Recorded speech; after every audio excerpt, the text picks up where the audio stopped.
Have you ever had a moment where you had worked so hard to do a great job? Maybe you're a concert pianist and you're going to give a great recital, or perhaps give a presentation, or maybe enter a big competition. You're prepared, you've worked hard, you're ready to go, you feel great, and 1 to 2 minutes into your presentation, boom, you choke. You forget your words, you hit the wrong keys, you freeze.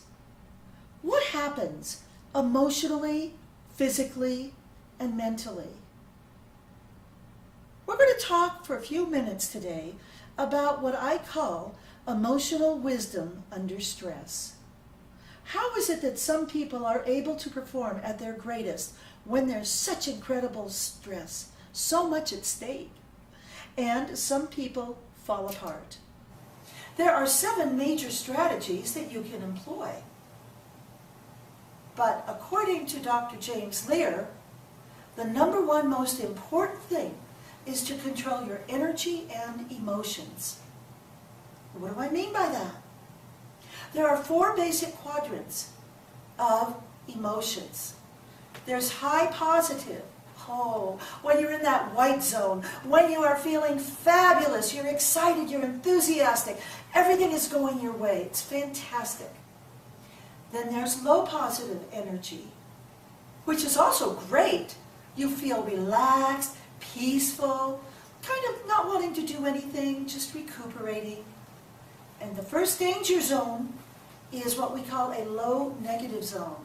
And that's when we're irritated, we're upset, we just don't feel great, we might be depressed. And those are times when we want to look and see what we're doing and how we can get out of it, to hop over to the low positive energy zone. The 4th zone is high negative. That's when you're angry, you're furious, unforgiving, relentless, maybe road rage. And we all know what can happen during road rage. These 4 energy zones can be controlled. Can anybody think of a time when you had an experience when you felt totally qualified about something and then you blew it? Yes, Jim. Yes, I was taking a flight test and I had studied. I thought I was going to be perfect. I went up with the chief flight instructor and I totally failed. I got choked. Oh. I went back and studied again and I finally passed the test. That's an excellent example. Thank you very much, Jim. Appreciate your sharing that. And for those of you who didn't hear, Jim was talking about when he took a flight test and felt so ready, but he failed the test, went back 2 weeks later, and ended up passing it. So we're glad you passed it. Sylvie Frechette, a young lady in Canada, became a synchronized swimmer when she was 12 years old.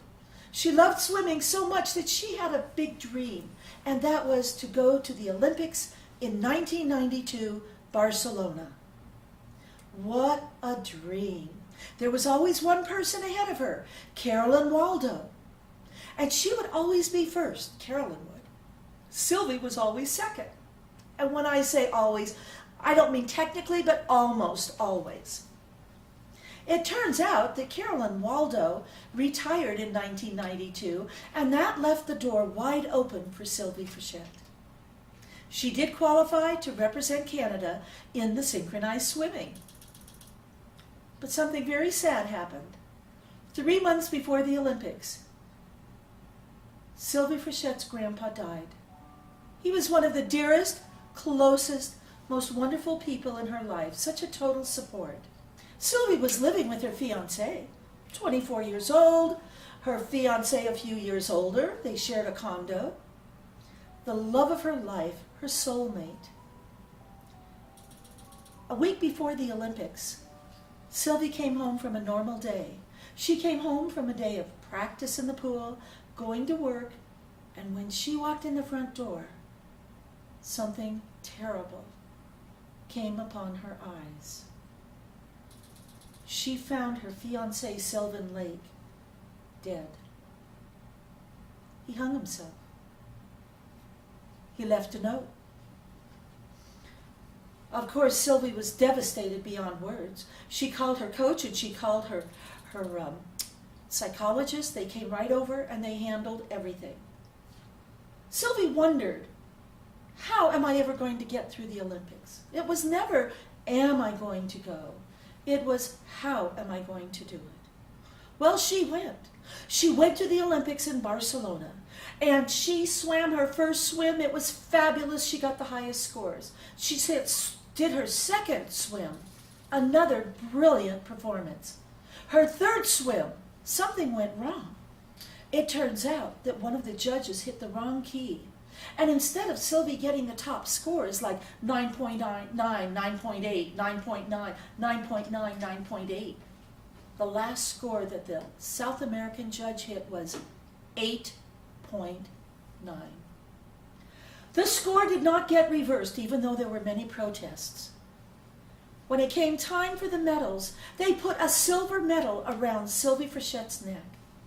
Sylvie wore a smile bigger than life itself. She was elated, she was thrilled, she loved the experience. She was thrilled with a silver medal that wasn't fair.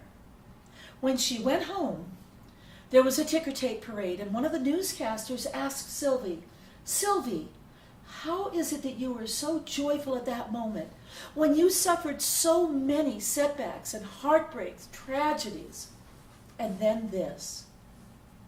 Sylvie said, "I went to the Olympics to do my best.